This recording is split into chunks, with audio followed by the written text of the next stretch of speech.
Bonjour, dans cette vidéo, nous allons démontrer la formule de dérivation d'une fonction produit. Donc une fonction f définie par u fois v, nous avons vu qu'elle était dérivable et que l'on calculait la dérivée f' à l'aide de la formule u'v plus uv'. C'est donc cette formule que je vous propose de démontrer dans cette vidéo. Nous allons donc nous mettre dans de bonnes conditions. U et V, deux fonctions définies et dérivables sur le même intervalle grand I, et ma fonction f définie par f de x égale u de x, v de x.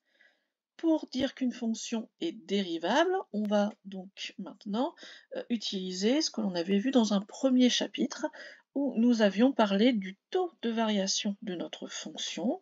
Ce taux de variation, on avait ensuite pris sa limite quand un petit h tendait vers 0 et on avait dit que si cette limite était un nombre fini, à ce moment-là, la fonction était dérivable.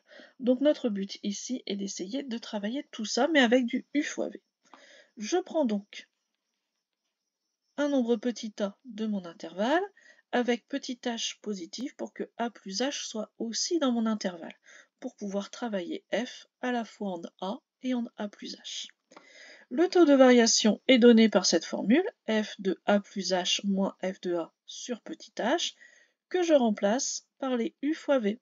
Donc u de a plus h, v de a plus h, moins u de a, v de a.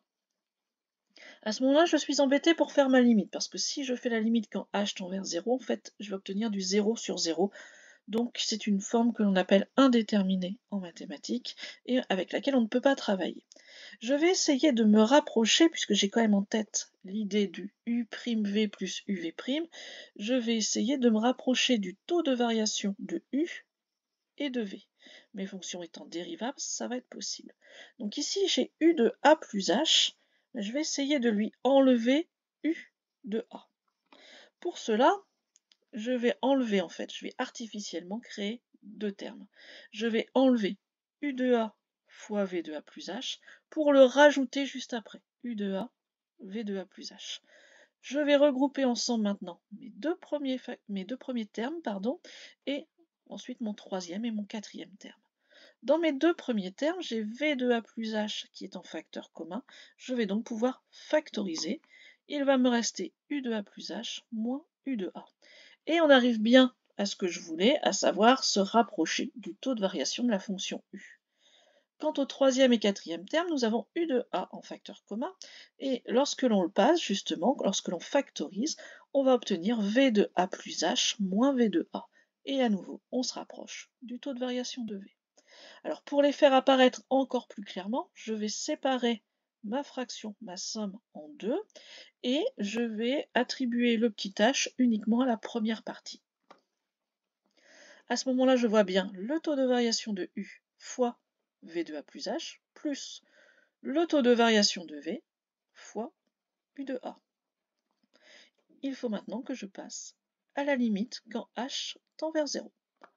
À ce moment-là, donc travaillons morceau par morceau. Tout d'abord, je peux séparer ma limite en deux avec l'addition. Alors ça, c'est une explication qu'on vous donnera en terminale. Pour l'instant, faites-moi confiance. Il y a des cas dans lesquels c'est pas possible, notamment quand on travaille avec les infinis, mais ici, ça va très bien se passer. Ensuite, la limite quand h tend vers 0 de v de a plus h, c'est v de a. Donc je vais pouvoir le sortir de la limite. Et maintenant, ce que je vois apparaître, c'est la limite de mon taux de variation de u. Mais u étant dérivable, ça va nous donner u' de petit a. Fois v de a qui va rester.